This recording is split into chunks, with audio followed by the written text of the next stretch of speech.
کیمور ټي وي مینوالو، ستاسو ورور زاهد الله زیار یم او پروګرام دی ګلورینې شیبې. راغلی یم پېښور پوهنتون ته، چېرته چې زمونږ خوږ ملګری افسرالملک افغان صاحب اوسېږي. یقینا چې افسرالملک افغان د څه تعارف محتاج نه دی، هغه په خپله د خپل ځان تعارف دی چې په څومره کم عمر کې په دې وړو وړو وزرو باندې هغې څومره اوچت پرواز کړی دی. د دې خبرو هم د ده نه د دې راز معلومو. او افسرالملک افغان دا مهال د پېښور پوهنتون په جرنالیزم کې ماسټر کړی دی او په ریډیو پاکستان پېښور کې کار کوي او سره سره په مشرق ټلویزیون کې هم د پښتو ژبې خدمت ته چمتو دی. موږ ډېره مننه کوو د افسرالملک افغان صاحب چې موږ سره یې ناسته قبوله کړله او په لرې ځینه په موټرسایکل باندې راغلی او سمدلاسه موږ ته ځان راورساو. دا د مینه ده، د پښتو ژبې سره مینه ده، د پښتون قام سره مینه ده، د پښتنې خاورې سره مینه ده چې هغې موږ له په ډېر مختصر دعوت باندې وخت راکړو. افسرالملک افغان صاحب ستاسو ډېره ډېره مننه. خوشحاله شئ، ستاسو هم ډېره زیاته مننه کوم زیار صاحب. زما یې وکړو څومره ډېر تعریف، زما یې وکړو مهذب توهین. نو زما په خیال زه د دومره څه وړ نه یم دا کوم تعریف چې تاسو وکړو، دا کومه مینه چې تاسو راکړه.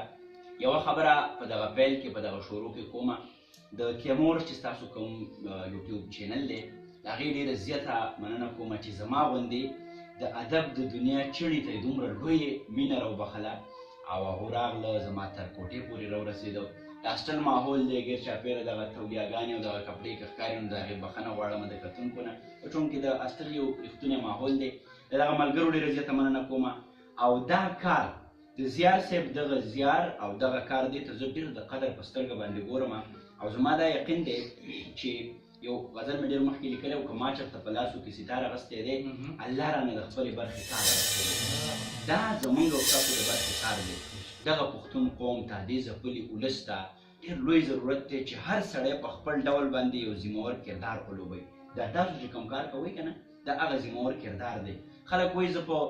مین سټریم میډیا کې نه یم، ما سره مختلف مایک نشته دی، ما سره لوی ټي وي نشته دی، خو ما سره خپل د برخې کار شته دی که نه، ما سره خو دا مایک او دغه موبایل شته دی که نه، ما سره خو کیمور ټلویزیون شته دی که نه. نو زه دې کار ته انتهایي د قدر په سترګه ګورم. دا که زیار کوي، دا که افسر افغان کوي، دا که راشد کوي، دا که د دې خاورې زیږېدلی هر وګړی کوي، دا ډېر لوی کار دی، باید چې دا وستایلی شي. او ما ته ته یقین وکړه د سلیم صافي صاحب نه، د حمید میر صاحب نه، د سهیل وړایچ نه، د لویو لویو خلکو نه ما ته ته ډېر زیات قدرمن یې چې تر دې ځای پورې راورسېدي. دا زه په ځان باندې ستا ډېر لوی احسان ګڼم. مننه افغان صاحب چې ستاسو په شانه د پوهه خلکو، د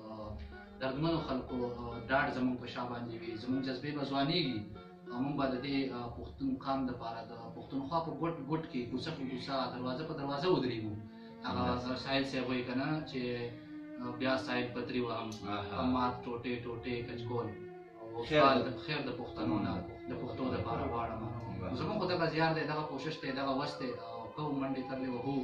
او چې تر څو ژوندي یو د پښتون قام په غم به ځپلي یو. خو ستاسو په شانه دغه خلکو زموږ ته ډېر ضرورت دی چې زموږ په شا باندې ودرېږي. خوشحاله شئ، بلکل در سره په هر ډګر ولاړ یم. کیمور ټلویزیون د پښتون ولس نمایندګي کوي. چېرته که د نیمې شپې هم د دغه ناڅیز انسان څه ضرورت راځي، څه قسمه اواز کوئ زه به د نیمې شپې درځم او څو خلکو په تیارو کې د رڼا فکر ورګډ کو، څه خلک بس د تشې خولې گفتار کوي یو ځای. نو زه به هغه انسان یم چې دا به د تشې خولې گفتار نه وي. ما ته اواز کوئ، که ضرورت مو شو هر وخت اواز کوئ ملګرو. زه څه تېر شوی وخت خو نه یم چې بیا نه راځم، نو ما ته اواز کوئ. مننه افغان صاحب. زموږ هم دغه امید دی ستاسو په شان پښتنو ځوانانو نه. د پروګرام مدعا دا ده چې زموږ څومره پښتانه دي په لر بره پښتونخوا کې اوسېږي، د نړۍ په ګوټ ګوټ کې په مختلفو ملکونو کې اوسېږي، هغې د خپل کور نه لري، د خپلې مور نه لري، د خپلو بچو نه لري او د روزګار او د رزق په تکل کې دي. موږ غواړو چې څنګه وکړی شي چې هغه خلکو یو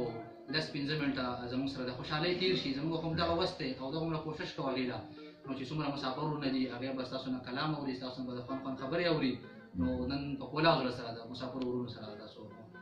مخامخ یې. مسافري په بېغمۍ کا زه پښتنه یم په نامه دې ناسته یم مسافر به که خیر نه خفه کېږي او دوی به دا مسافري په بېغمۍ کوي مسافري په بېغمۍ کړه زه پښتنه یم په نامه دې ناسته یم او مسافر ته شوې خواره زه شوم خواره دې مور شه چې سفر ته دې لېږي نه بنډار دغه اجرا دغه ملګري ډېر زیات خوند کوي مسافر به ترې هم خوند اخلي او یوه خبره زما دا خبرې نه ځکه ډېرې کوم چې شعر خو بار څوک وایي خبره هم ډېره اهمه ده که نه باقاعده لکه د دې نه معتبره خبره زموږ دپاره څه کیدی شي د یو مسلمان په حیث باندې اگر چې موږ د هرې عقیدې احترام کوو چې خیر الناس من ینفع الناس په تاسو کې بهترین انسان هغه دی چې هغه انسانانو ته نفع ورسوي او دا د انسانیت ډېره لویه نفع ده کوم کار چې تاسو شروع کړی دی د یو انسان په مخ باندې مسکا راوسته دا ډېره لویه زما په خیال مجاهده ده او دا د زیار صاحب او د کیمور صاحب مهرباني ده چې پښتانه یې په څه نه څه ډول باندې خوشحاله ساتلي دي ښه راځو به کلام ته چې هر څوک پوهېږم پې نه خو خوند پې اخلم ستا خبرې سمې د فارسۍ ژبې سندرې څیز باندې که څوک پوهېږي او که نه پوهېږي خو خوند پې هسې اخلم یو نوی کلام دی جي دا تازه تازه لیکلی دی راشد صاحب هم ارشاد جی او ترنم کې کوشش کوم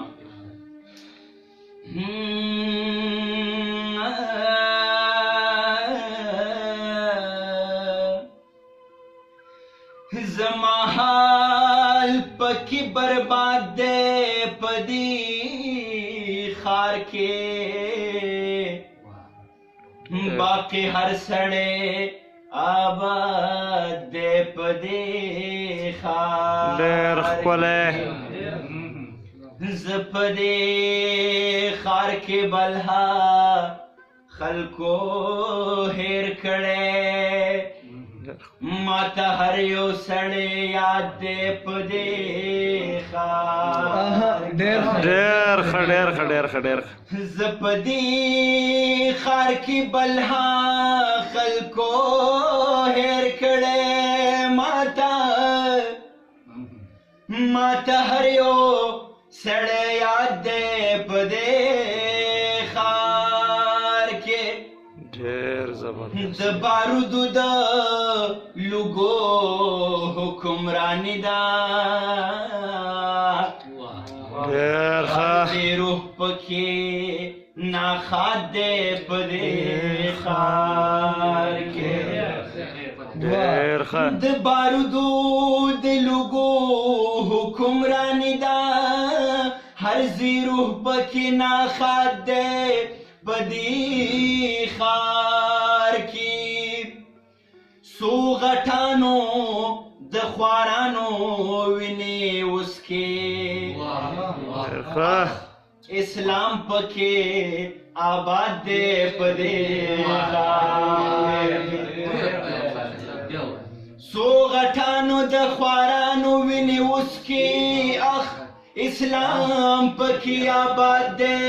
پدی خار کې د تیرو زامنو ټولا رڼا یوړه راګډ شوی کوم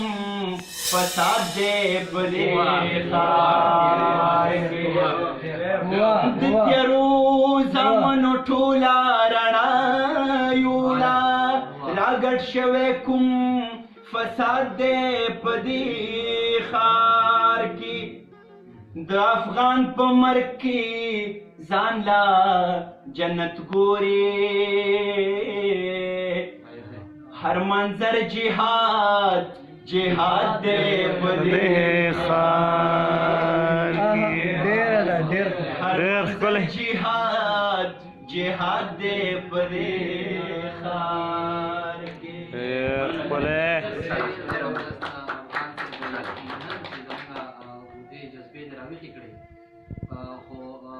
دا حقیقت دی د ټولې دنیا ته پته ده چې په پښتون قام څه تېرېږي په پښتنه خاوره څه تېرېږي الفاظ نشته چې څوک یې بیان کړي هغه یو شاعر وایي چې منم په دې قام د باروتو بارانونه شوي منم په دې قام د باروتو بارانونه شوي خو د ګلونو د رنګونو کیسې چرته کوي دا هغه قام دی چې د دومره جنګونو د دې دومره فسادونو باوجود ژوندی دی د ژوند سندرې وایي او ژوند او جانان ستایي نو ځکه چې په هغې کې د افسر الملک افغان په شان تکړه ځوانان باهمته ځوانان موجود دي او چې دا خلک په موږ کې موجود وي تر هغه پورې به زموږ حوصلې نه پست کېږي نه به ښکته کېږي. خو افغان صاحب موږ به ستاسو نه کلام بل هم اورو ځکه چې تاسو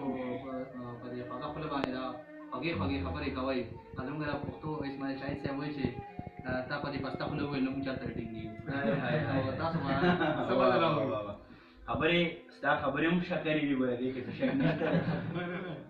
خبرې به هم کوو خو دا بیک ټو بیک کلامونه هم داسې نه چې اف ام ریډیو کې جوړ شي. درې خبرې به هم کوو ارشاد. تاسو یو خبره وکړه د پښتون قام د دغه اولس یا د هندوکش په لمنو کې چې کوم وګړي آباد دي د دې خبره تاسو وکړه. ساحل صاحب وایي چې څومره د ښایست د نظر شور دی په دې خاوره کې، څومره د ښایست د نظر زور دی په دې خاوره کې، څومره خاموشي ده څومره شور دی په دې خاوره کې. رښتیا خبره د زیات صاحب ډاکټر صاحب چې دا هغه خاوره ده چې دې خاورې ډېر لوی لوی خلک په دې باندې راغلي دي. که مونږ وایټ هونز وګورو، که مونږ بیا چنګیز وګورو، که مونږ بیا دېخوا فرنګې وګورو، که مونږ بیا وروستو د مغولو حال ته لاړ شو، په دې خاوره باندې هر سامراج راغلی دی یقین وکړئ او هغه موږ سره ټول عمر جنګ کړی دی. هغه سلیمان لایق صاحب وایي چې موږ ته خپل نصیب کورونه سور را رسېدلی دی، یو دښمن چې ووهو بیا بل وهو بیا بل وهو بیا بل وهو. موږ ټول عمر په جنګ کې پاتې شوي خو بیا هم هغه خبره ده چې څومره د ښایست د نظر شور دی په دې خاوره کې چې دې خاوره کې بیا هم دومره زور او دومره شور شته چې د زیار غوندې خلک پیدا کوي. دې خاورې بیا هم د ساحل غوندې خلک پیدا کړي دي. دا خاوره اوس هم د اباسین غوندې ځوانان لري. دغه خاوره به خدای نه بدرنګوي. خو یوه خبره زه دې پښتنو ته کوم څوک که دغه ویډیو وګوري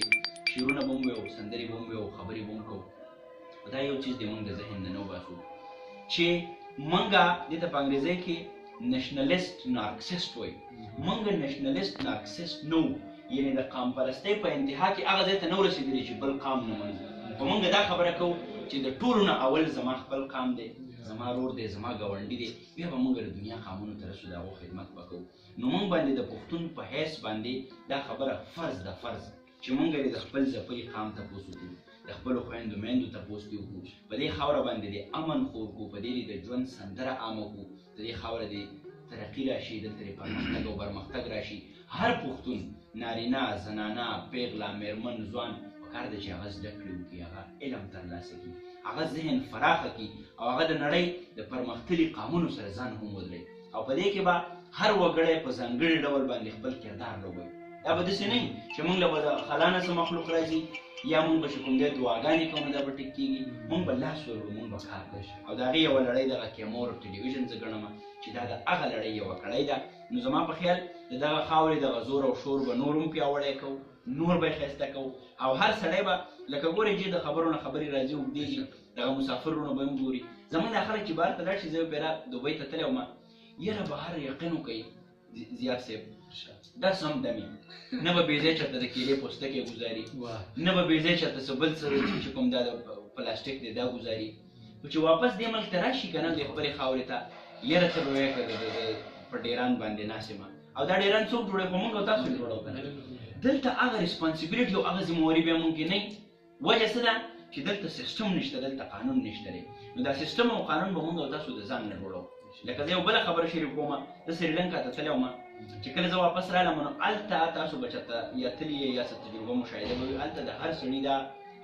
یعنې عادت دی د هرې ښځې سړي پیغلې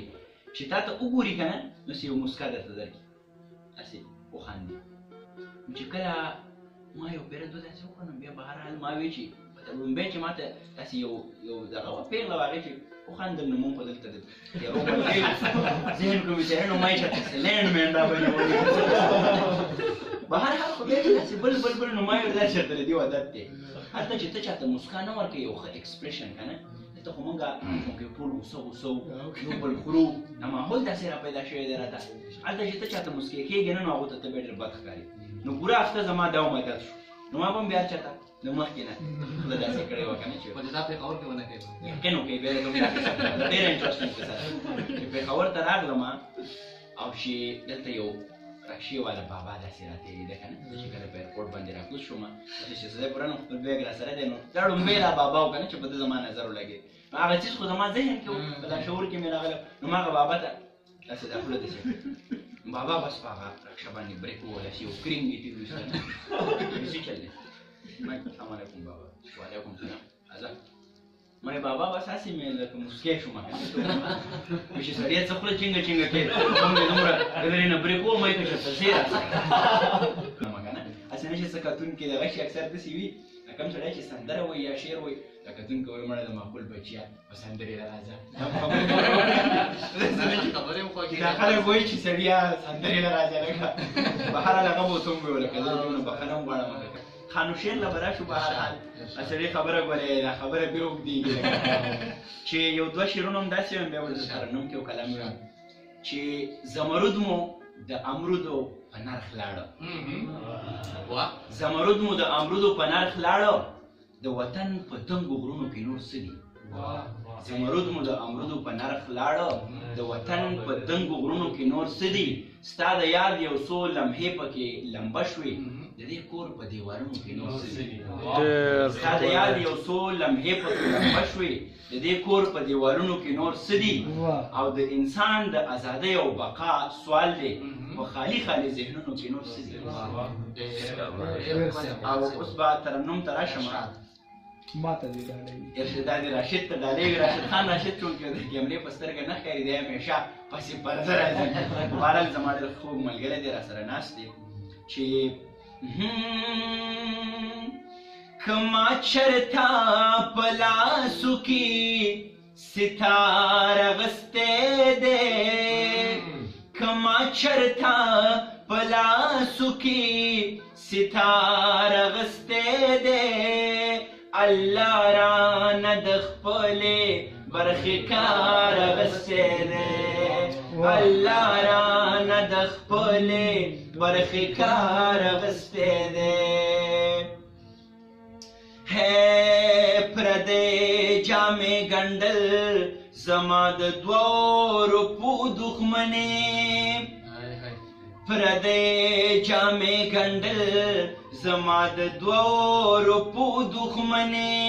ما ټول عمر د مور مشین له تار اغوستی دی ما ټول عمر د مور مشین له تار اغوستی دی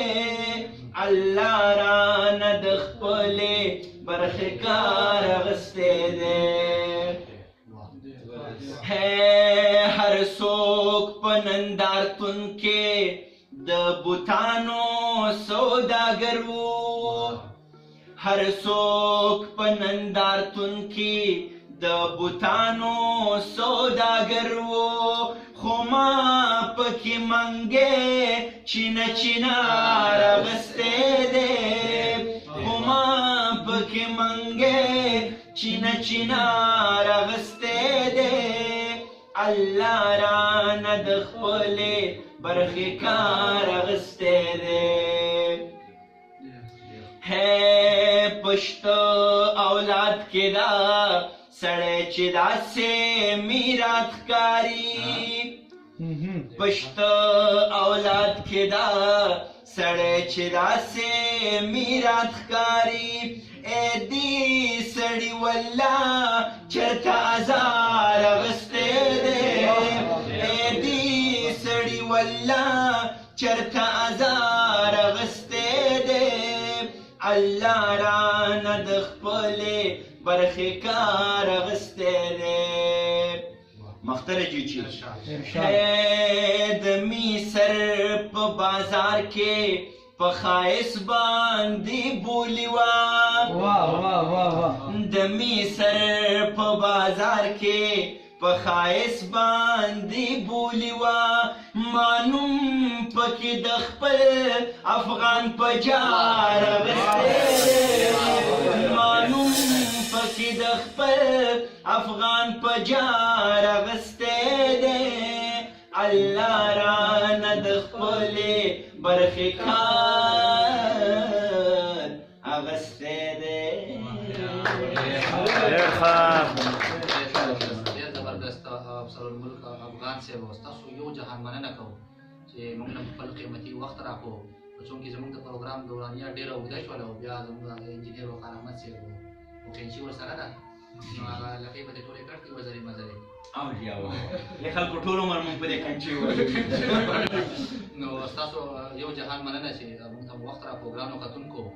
دا و افسر الملک افغان صاحب چې ستاسو سره خپله بې کچه مینه شریکه کړله یقینا د دې مینې داد دله ورکول پکار دي د دې قدر د دې دومره وس دی چې موږ تاسو سره کوي موږ له خپل وخت راکوي خپلې خبرې او خپل خوږې خوږې خبرې موږ سره شریکوي نو افسر الملک افغان صاحب ستاسو یو جهان مننه زه ستاسو هم ډېره زیاته مننه کوم او دا اخري خبره شریکومه چې یوه خبره چې ډاکټر صاحب تاسو ذهن کې واچوئ موږ له بده مرغه په داسې منطقه کې اوسېږو چې دلته هر تکړه سړي باندې کله فتوې لګي کله پې د کفر دعوې کېږي هغه غندلی کېږي د هغه خپې والی کېږي تاسو ډېر لوی کار روان کړی دی دا که یو یوټیوب چینل دی که عام د سوشل میډیا پیج دی دا ډېر لوی کار دی دې ته زه په ډېر لوی نظر باندې ګورم څوک به راته وایي چې مایک دې راغستی دی سړیه صوفي صاحب په ږیره باندې سندرې وایي څوک به راته وایي چې مړه تا ځان نه کار کتلی دی سل او زر خلک به دي لینګې وهي ډسکریج کوي به دې ملا به دې ماتوي نو دغه زما تا ته خواست دی دا لړۍ مه پرېږده د هر کامیاب سفر په شا باندې ډېرې زیاتې ناکامۍ وي ډېرې زیاتې بدې ردې وي د دې خلکو غندل وي او سړي خبره وایي دا چې ژوندی و نو ډېر نه سړی و خدای دې وبخښي ډېر ښه سړی و زه تا ته بیا هم دا وایم چې حوصله مه بېله زه به بیا هم حاضر یم ډېر لوی کار دې شروع کړی دی دا راته ځکه وایم چې زه هم کله سټیزن جرنالیزم کوم کله د نیمې شپې سندرې وایم کله د رڼا ورځې خبرې کوم نو څوک راته څه وایي چې افغان صاحب ته خو ډېر لوی اینکر پرسن یې په ټي وي راځي او مړه ته هم دا کې داسې کار دی چې د دې قید او بند نه زه ډېر لرې پاتې کېدل غواړم راځئ چې کار وکړو چې په څه کیپسټي کې مونږ کولی شو نو راځئ چې کار وکړو ستاسو دا ډېر لوی کار دی د کیمور ټلویزیون ټولو کتونکو ستاسو چې څومره ټیم دی که ټیکنیکل سټاف دی ریپورټرز دي یا که کوم اینکرز دي د ټولو ډېره زیاته ستاینه کومه او دا ورته وایم چې بالکل په دغه تیاره تیاره ځنګل کې دا د رڼا زیری دی دا د رڼا مشال دی دا سلسله مه پرېږدئ زما ډاډ به در سره وي دعا به درته کومه الله ټول عمر ژوندي ښاد آباد او بریالي لري مننه افغان صاحب زه به ستاسو د ټولو خبرو بدله کې صرف د خوشحال بابا د یو شعر شریک یم او په دې به د کتونکو نه اجازت هم واخلم چې د افغان په ننګ مې وتړله توره د افغان په ننګ مې وتړله توره ننګیالی د زمانې خوشحال خټک زمونږ د دې قام د راپاڅولو تهیه کړې ده نو که هر څه راپېښېږي نو اوس مو کښتۍ سېزلي دي ورغلي پرې نو ګرانو کتونکو خپل کوربه زاهد الله زیار ته په ډېر درناوي سره اجازت ورکوي د دوی الله پامان